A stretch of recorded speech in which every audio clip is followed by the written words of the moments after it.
Shalom, shalom, shalom. First and foremost, call hello, Yahweh, Shemi Hawashai, Bahashim Kakodash. Of course, double honors once again go out to the apostles, bishops, and elders, great millstone. All right. Salutations to the El Akim around the four corners, preaching this truth, honesty, and sincerity, trying to wake up the remaining hopeful elect. This is Naaman with the DC camp. And boy, oh boy, get a load of this. So, these Edomites losing on every front now.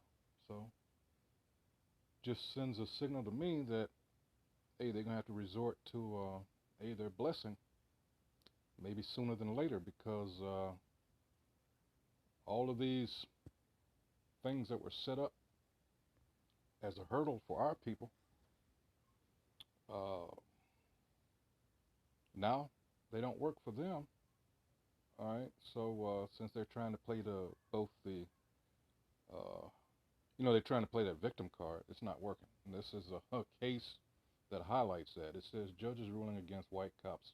Bogus discrimination lawsuit proves there's no such thing as reverse racism. It never was. All right. But at least, uh, some would entertain this shit. All right. For whatever reason. But this signals more and more that, hey, this devil's going down. All right. It says reverse racism has taken another hit in the court. Notice it says another hit.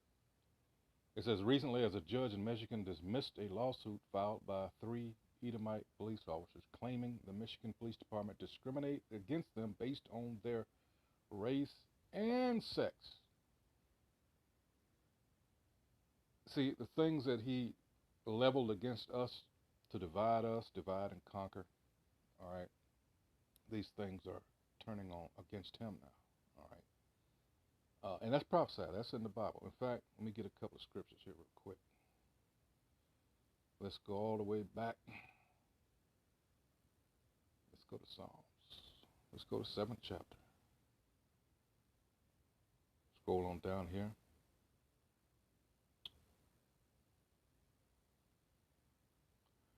It says 15. It says he made a pit and digged it and has fallen to the ditch which he made. His mischief shall return upon his own head, and his violent dealing shall come down upon his own pate. See, it's coming a time here in the not too distant future where it's going to suck to be you, Esau, the nation of Edom, his descendants, so-called white people. Yeah, it's going to suck to be you. All right, let's see. Back to the article. It says in a lawsuit, the men claimed MSP Director Colonel Joe Gasper told officers during an October 2019 fall forum that the department was way too white and way too male.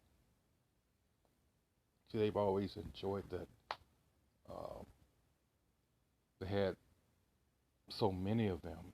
Like I always say, especially in my later videos, racism is a team sport. Our people, because hey, let's just face it, the curses that we're under, we've never had a team. Everybody else can play it except us. All right. Part of the curses is we would not be together. We would be dispersed. And just our mindset. Well, let's go. Instead of trying to play it, let's read it. This is Deuteronomy 28. We can't even in our own households where we're so divided. All right. But this is a curse because what did we do? We turned our back on the Most High. So as a result, what do you think? All right. You got to look at it as we are the Most High's woman as a nation. All right. Now, the bridegroom, of course, being Yahweh Shai, the son of the Most High. All right. Anyway, let me go straight to this. Let's see. This is Deuteronomy 28 and 54. It says, so that the man that is tender among you and very delicate, his eyes shall be evil toward his brother and toward the wife of his bosom. So we can't even relax at home. All right. And toward the remnant of his children, which he shall leave, All right, so that he will not give to any of them of the flesh of his children whom he shall eat, because he has nothing left in him in the siege. We don't have anything to pass down to our what?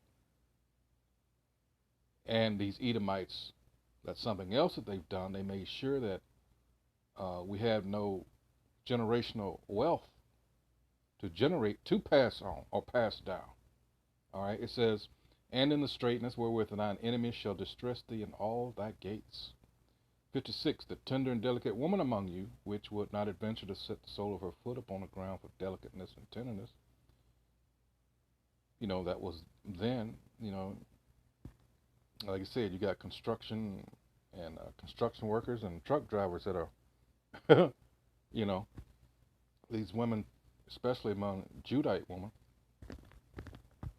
you can forget that tenderness and delicateness. It said, her eyes shall be evil toward the husband of her bosom, and toward her son, and toward her daughter, especially the son. And you hear the way the Judite woman talks to the male child in specific. You look just like your damn daddy. Take it out on the child, can't defend himself. 57. And toward her young one that cometh out from between her feet, and toward her children which she shall bear. What do they say? The most dangerous place for a black child, particularly male, is in the what? In the belly of the black woman. All right. For she shall eat them for want of all things secretly in the siege and straightness wherewith thine enemy shall distress thee in thy gates. So this is something that was prophesied that the enemy would do. All right. So this jackass comes along. Well, we're being discriminated against too. No. See, you got to generate wealth, take advantage of those things that our people were unable to take advantage of, like the GI Bill. Let's just go back to World War II, redlining, all that, all these things that were afterwards, because there was such a migration coming up from the South because they got tired of being lynched and just Jim Crow. All right, and no, so you had to come up with all these things to stop us, and you did. The ghettos. What's that saying? The ghetto takes care. How's that phrase? In other words, we kill each other off. All right. Anyway, continuing on with this, it says, Gasper also announced a Diversity One initiative, which was aimed at increasing the number of qualified minorities, as well as women within the police department hiring pool. The 5-year plan was intended to make the hiring pool look more like the communities they will potentially protect. And that's another thing a lot of people tend to forget because of the history between our two peoples, being that they have been the oppressor. There's no way these people should be policing our neighborhoods, our communities, so-called. That's just, wow. I mean, if I were to come down from another planet and didn't know any better, and I was looking at what's going on, I would look at my people. I'm talking about, so-called Negroes, Latinos, and Native Americans, and say, what the fuck is wrong with you all? First of all, this is your enemy. And that goes back to, I think, my last video. I mentioned, what was this lady's name? She wrote the book concerning post-traumatic slave syndrome. I think it's Joy, what is her name? Joy DeGruy or something like that. And, well, she's absolutely right, because we as a people were never given the opportunity to heal. And they know this. They keep pressing the attack. Psalms 83, all right, Isaiah 42 and 22, because right after so-called, well, it wasn't so-called, after chattel slavery, I was thinking the so-called Emancipation Proclamation, right after 1865, what did they do? They just switched gears, they changed tactics. Well, damn it, where are we going to get more free slave labor? Damn it, oh, 13th Amendment. Oh, okay.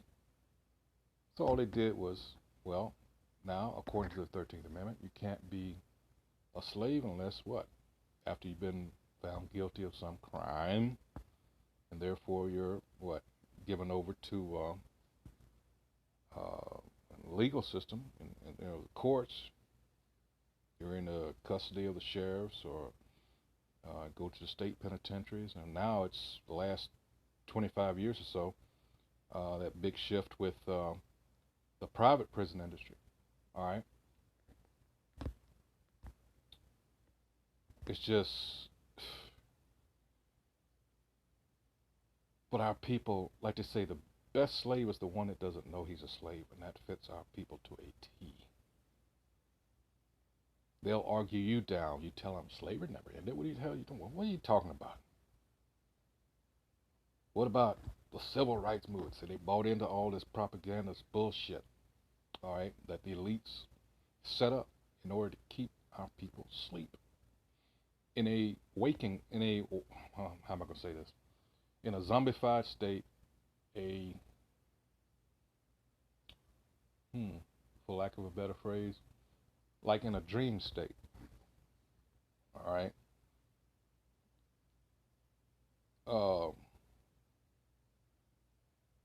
You're more or less just alive, and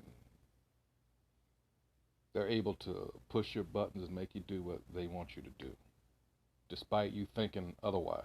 I guess that's the best way I can put it. All right. It says the agency set a goal of at least 25% racial minorities and 20% women in the qualified hiring pool by 2022, which, shit, today is the 30th, so tomorrow will be the 31st. Saturday is the 1st. It's 2022. All right, it says in March of 2020, one of the officers was demoted and the other fired for violating policies related to the promotion process, but the officers didn't see it that way. They believed they had been retaliated against for opposing affirmative action. Hey, you know you're fucked when you're depending on your oppressor. Affirmative action. See, these terms our people don't really think about. And you think, well, we're free. We're free. No, we're not. We never were. That's just a sad fact, but it's a fact nonetheless. We never were free. It says, for opposing affirmative action policies, which to them was discriminatory. Judge Robert L. Jonker, damn, I never heard that last name before, did not agree, and in his summary judgment stated that the plaintiffs couldn't point to a precedent case of reverse race and gender discrimination. The judge also noted the plaintiffs didn't demonstrate the reasons underlying their respective disciplines were a pretext for unlawful race and gender discrimination, or that their discipline was retaliation for the complaints about the administration's diversity policies. After the ruling, Director Colonel Joe Gasper expressed that the claims were false all along and that he's glad the judge saw through it. There never was or will be employment, promotion, retention, or any other personnel practice decisions made motivated by bias or based on discrimination. We are pleased with this conclusion and remain committed to supporting a work environment with equal opportunity for all our members. How does it feel? I wonder, how does it feel to these three idiots after all the years our people had to hear this of course, on the other end? How does it feel to them now to hear this? We are pleased with this conclusion and remain committed to supporting a work environment with equal opportunity for all our members. When you know, as in our case, when we knew we were getting fucked over, but, you know, the powers that be at the time, they had all the power. Still do, but the thing is, this man, this so-called white man, is being pulled out of power. Remember, all right, there's only a point to which he can go. This is Job 14:5, and it says, seeing his days are determined, so-called white man, the nation of Edom, the number of his months are with thee. Who's the thee? That's the Most High. Thou hast appointed his bounds that he cannot pass. Just like every other kingdom this world has known. There was a set time limit for that kingdom, and they didn't go no further than that time. Why would you think that this was going to be any different? Oh, I know. I forgot. Sometimes I'm a little, hey, it's called exceptionalism. Well, the thing about that, when you think about what happened with ancient Egypt, there was a certain pharaoh that thought that he was exceptional. All right. And what happened to him? The Most High hardened his heart. There are several incidents where certain rulers, especially when it had to do with Israel, you think of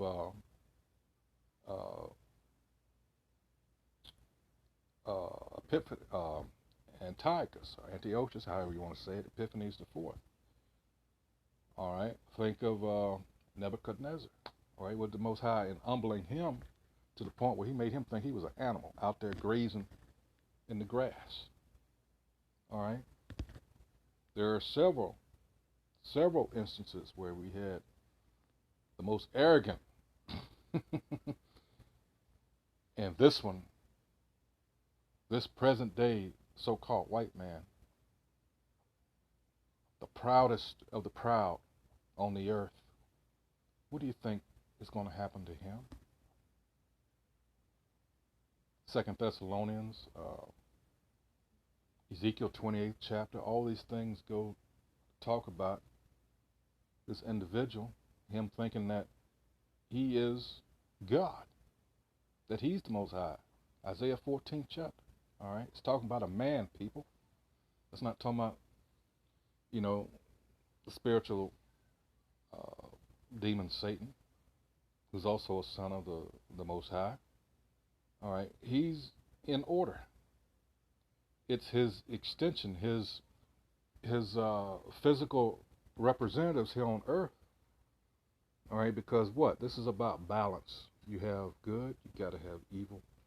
You have righteousness, you got to have wickedness, respectively. All right? That's just the way this works. The scriptures on that. These things are set against each other. All right? So let's see here. Where was I? It says Michigan Attorney General Dana Nessel believes dismissing cases like these when they arise is important to the integrity of the Michigan Police Department, as well as recognizes that this is nothing wrong or illegal with a diverse and inclusive work environment. Reverse racism isn't standing up in court, but that will not stop the majority from playing the victim, and that's all this was. They love that. All right, but how can you be the oppressor and the victim at the same time? When they do, hopefully more courts will see that the entire idea of a reverse racism is a lie. Now remember what I said at the top, what they're going to eventually resort to doing? All right, and that goes to their blessing. This has to do with lynching, all right? And you see a Jake here. This is what, these extrajudicial actions that they are known to take when things get a little rough. Let's go to history. Let's see, in the United States. Here go Jake again. Bodies of three-man lynch in Georgia, May 1892. Here it is. It says, lynchings took place in the United States both before and after the American Civil War, most commonly in southern states and western frontier settlements, and most frequently in the late 19th century. They were often performed without due process of law by self-appointed commissions, all right, mobs, or vigilantes as a form of punishment for presumed criminal offenses. Don't you be looking at that white woman, boy. And it was often the most petty of circumstances. At the first recorded lynching in St. Louis in 1835, a black man named McIntosh, who killed a deputy sheriff while being taken to jail, was captured, chained to a tree, and burned to death on a corner lot downtown in front of a crowd of over 1,000 people. This was entertainment. In the South, in the antebellum era, members of the abolitionist movement or other people who opposed slavery were sometimes victims of mob violence. All right, let me skip on down because I want to get to the point. I don't want to go off kilter here. Here it is. After the war, this is the point, Southern whites struggled to maintain their social dominance. And the powers that be at the time knew this was going to happen. All right, you're going to have a people that were your chattel for hundreds of years, and you're just going to set them out, hey, so now you set up the Reconstruction era, what, I'm just going to say 1870s, let's just say 1900, let's just say, nice round figure.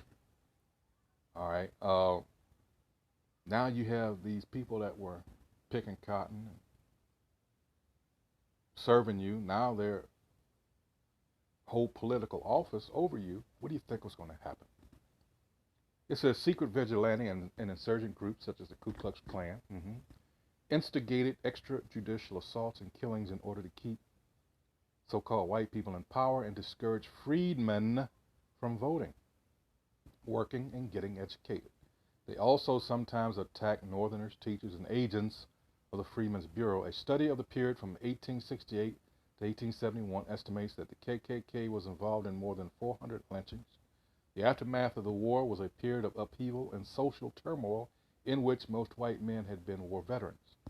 Mobs usually alleged crimes for which they lynched black people. According to the Tuskegee Institute, 38% of victims of lynchings were accused of murder, 16% of rape.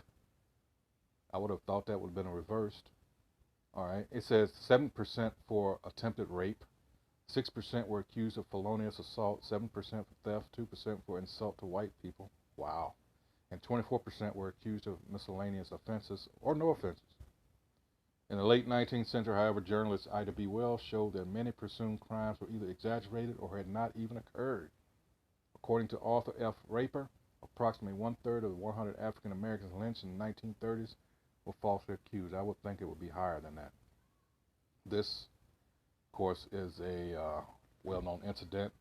They're not showing she was hung under a bridge along with her son, who they castrated. All right. Let me skip on. You can read this at your own leisure. The point where I'm trying to get to, they're not saying it. Let's see. Mob violence arose as a means of enforcing white supremacy, and it frequently verged on systematic political terrorism.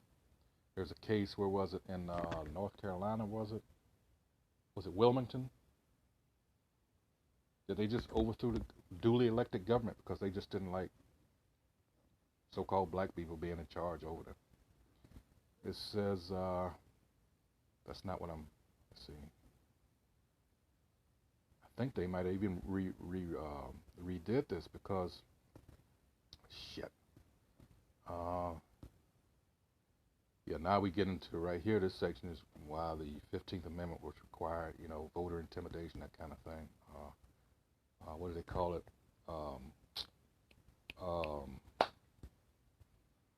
Well, you had to pass a test or whatever have you. I forget the proper poll. We had poll tax and shit. What was the? I can't think of it right now. Okay, literacy test.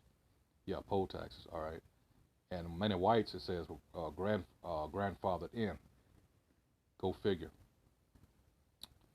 Come on now. But the point being, I was trying to find it in writing. I just want to just tell you, but a lot of times it had to do with the economic status at the time, the conditions, all right? And guess what's happening now? Crap, let's see. Here it is. It says, due to the high rate of lynching, racism, and lack of political and economic opportunities in the South, many black Southerners fled the South to escape these conditions, all right? And of course, they went to New York, Chicago, Detroit, Cincinnati, Boston, and Pittsburgh during the Great Migration period. And that was from 1910 to 1940. 1.5 million, so they say, fled the South. All right.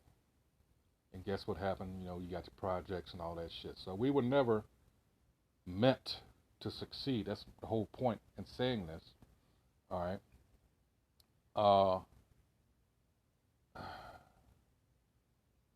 It says many white people defended their space with violence, intimidation, or legal tactics toward black people. And I often thought, especially with a neighborhood I'm living in now in D.C., especially in this neighborhood. I'm not going to tell you exactly where, but there's heavy gentrification. I often thought, well, if roles were reversed, our people's tires would be flattened, all kinds of shit that I don't see when the shoe is on the other foot. These people, they move in here, they stay quiet. All they're doing is waiting for Jake to kill themselves off or get pushed out. That's it. Nobody bothers them.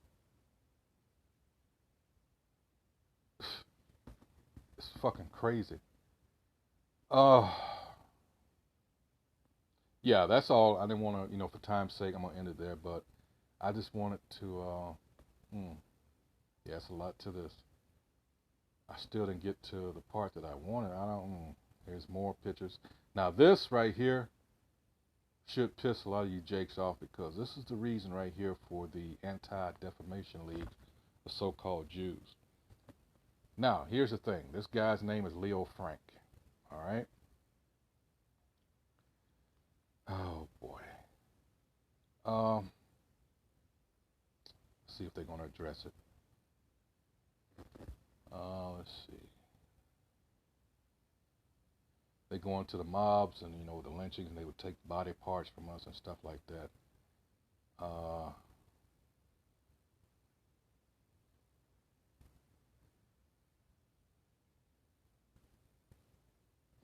This fake Jew here, now, is glad that this happened to him, because what happened was, let's just go and, let's see.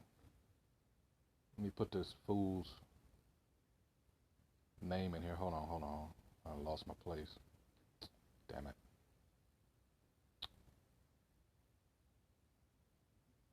Here they propped a Jake up. He was dead. Oh, man, what did I do? Here it is. Leo Frank. Here's his asshole here. All right. It says, who was convicted in 1913 of the murder of a 13-year-old employee, Mary Fagan, in Atlanta, Georgia. His trial, conviction, and appeals attracted national attention. His lynching 2 years later, in response to the commutation of his death sentence, became the focus of social, regional, political, and racial concerns. See, they thought that they had enough power down in the South, talking about these so-called Jews, but what happened was, and of course, here it is. It says they were regarding anti-Semitism, which there is no such word as a Semite. They say Frank was wrongly convicted and Jim Conley was like the actual murder. No, he tried to blame it on him. All right, but they saw through that bullshit. Yeah, you can read this on your own. For time's sake, I'm not gonna hold you anymore. Hey, so yeah, so he got his just desserts. Hey, so with that, I hope. Whoops, let me go back to the original. Let's see. This has been about this so-called reverse racism that was struck down by the courts. So these Edomites, these so-called white people, they try to claim that shit, But no, you have not yet even begun to experience what we've gone through at your hands. All right, as the scriptures say, you're going to get double. All right. So with that, hey, shalom, shalom, shalom.